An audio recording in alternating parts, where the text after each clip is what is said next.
What's going on YouTube? Jackson here. Welcome back to the daily endeavours for the 6th of March. As always, there will be timestamps in the description if you are just looking for one endeavour in particular and you just want to fast forward through. So we've got a 15 seal set, 1.7k experience on each one as well. So we've got stealing from the environment, crafting with Clothier, we've got killing people, we've got using emotes 2 times and earning alliance points. So I'm just going to get 2 out of the way straight away. These 2 here.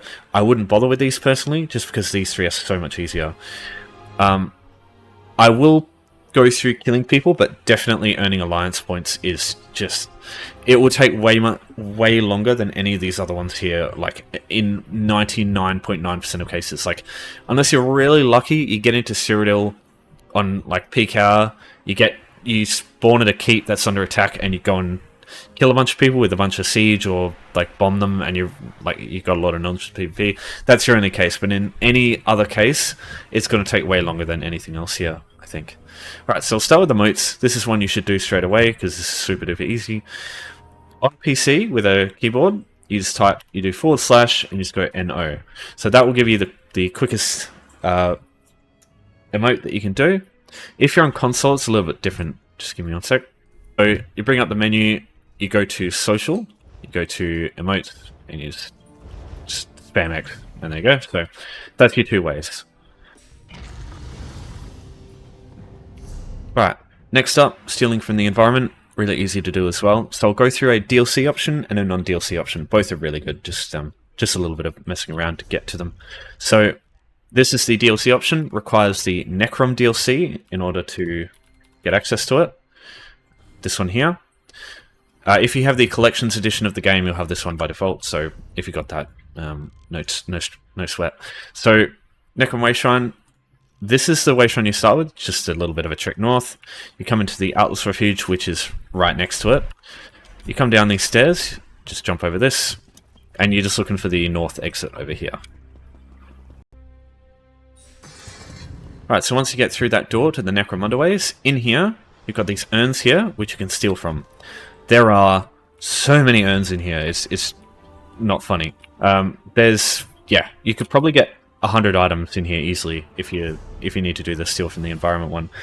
So this is probably one of the best places in the game, mainly because in this room, aside from all the players who aren't snitches, which is good, there are no NPCs in here. Nobody can spot you stealing stuff, so it's impossible to get a bounty in here, which is the main reason you want to come in here, because it means that you can just come in and do this, and then you can go about your day like nothing happened. So the consequences for stealing stuff in here, there's none. Now, I still think the other option's better, and that's the Craglorn one, so I'll go through that as well. Because I still think that one's a little bit quicker to do. Alright, so here's your other option, Gem and Flask. So you need to get to Craglorn, to the Belkarth town, this is the first Wayshrine you start with as soon as you enter the zone. The way I would suggest getting here, if you haven't already, is either just get someone to put you here, which is straightforward, but if you want to do it yourself, the quickest way, home tours, recommended in Group Activity Finder. In all houses, put Elenir Private Arena, and just travel to one of these. Doesn't matter which one, just go in, go out the front door. What it'll do is it will place you here. Over here somewhere, and it's just a little bit of a trek west. And even if you don't want to do that, anywhere, like any of the town, like any of the houses, like Earth Tier Cavern, as soon as you enter Craglorn, this Wayshrine will unlock by default. So once you've done that, you've unlocked this Wayshrine. You can just port to it directly with gold, or I mean that will cost a little bit, but you can also just travel to another one of your houses that's close to Wayshrine, and then travel that way. It's just whatever you want to do just to get here, because at that point it's easier from that point to get here. So what we want to do is enter Gem and Flask, go upstairs, and right here there's a bunch of stuff to steal. Now just make sure you've got in gameplay, what is it called again?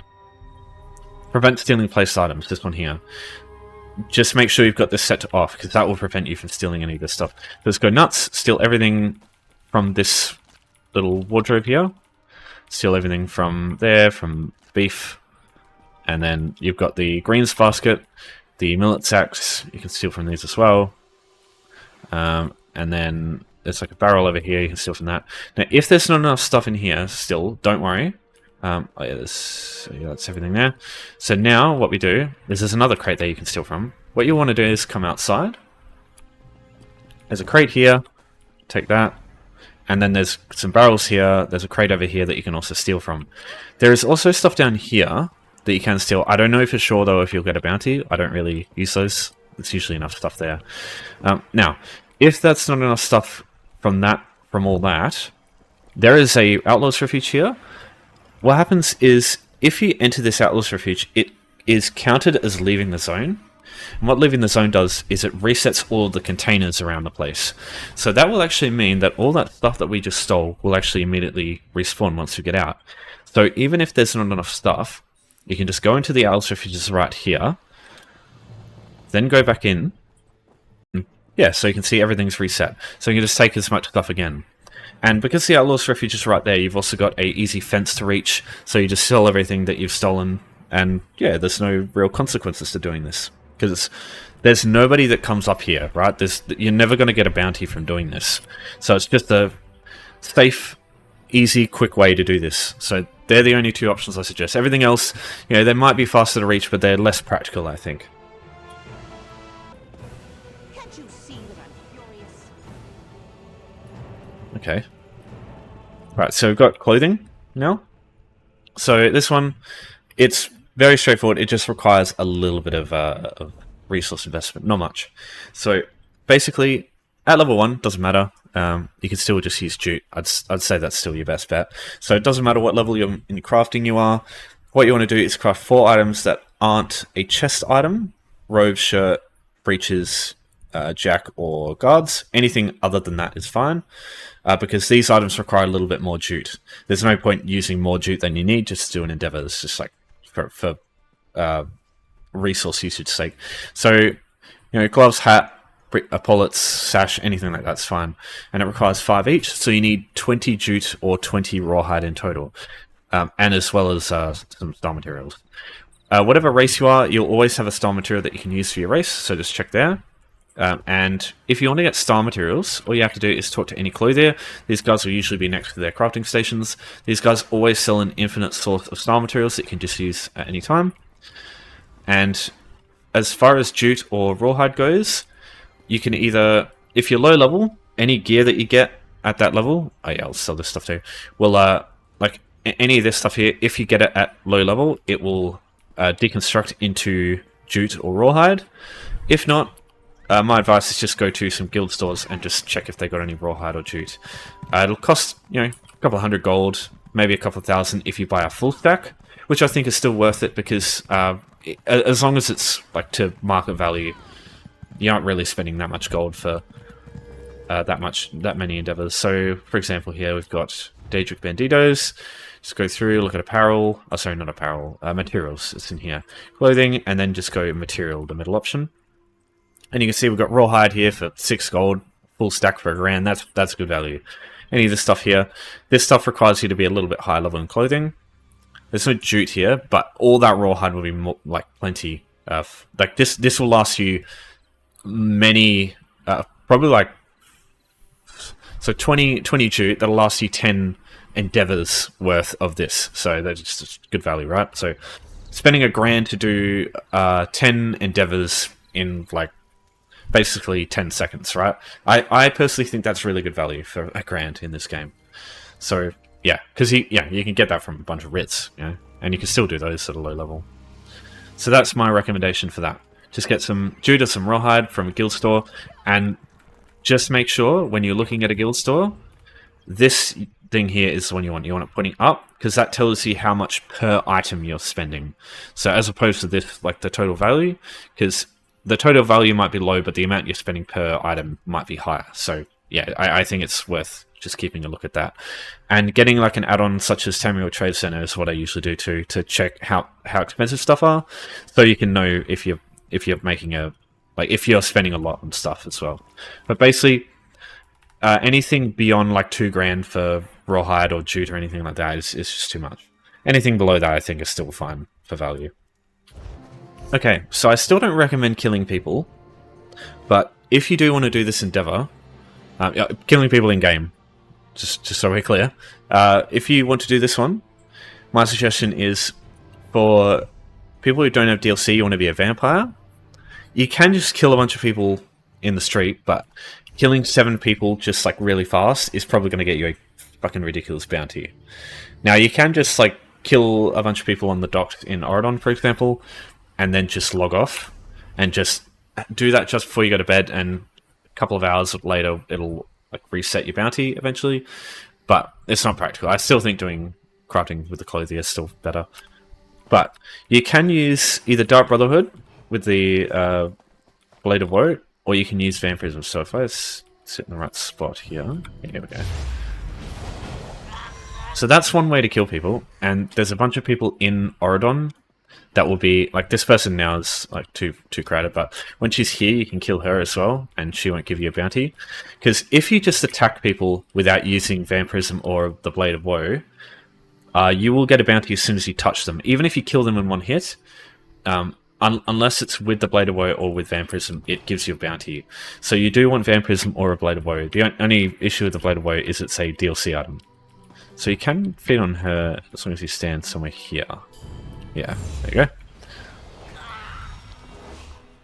Now I've got an old Imgur post that I made where I've pointed out all the locations for people in Addon, and with the Blade of Woe or with Vampirism, you can kill them and usually you won't get a bounty. So I'll just give you some examples. So this person here, you can usually feed on them and not get a bounty. What you have to do is sit about here. Yeah, so you can kill them.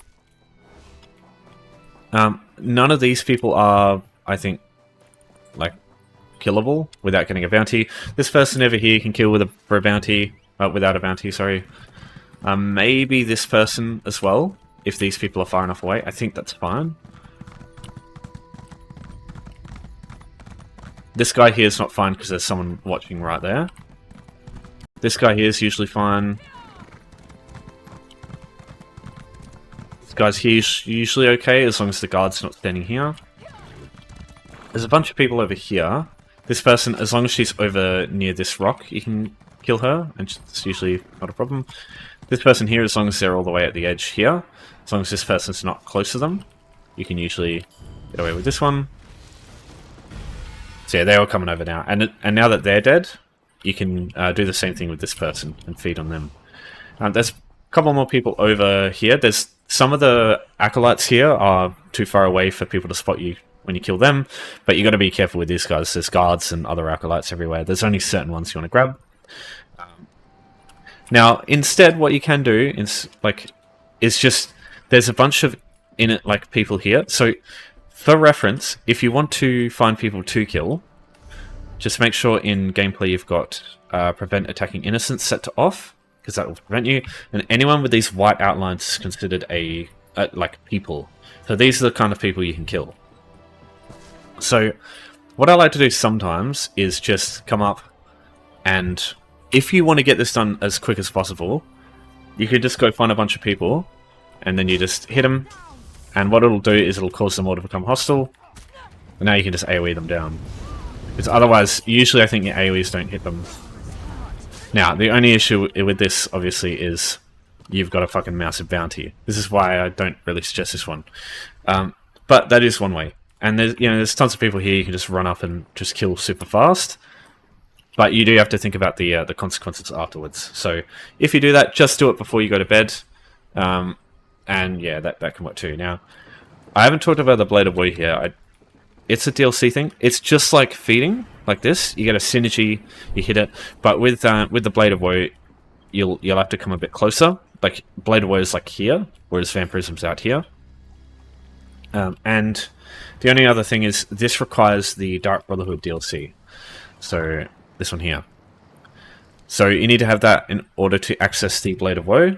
And in order to get access to it, you just need to complete the first zone quest in Gold Coast, this one. So Voices in the Dark, I think as soon as you complete Voices in the Dark, you get the Blade of Woe.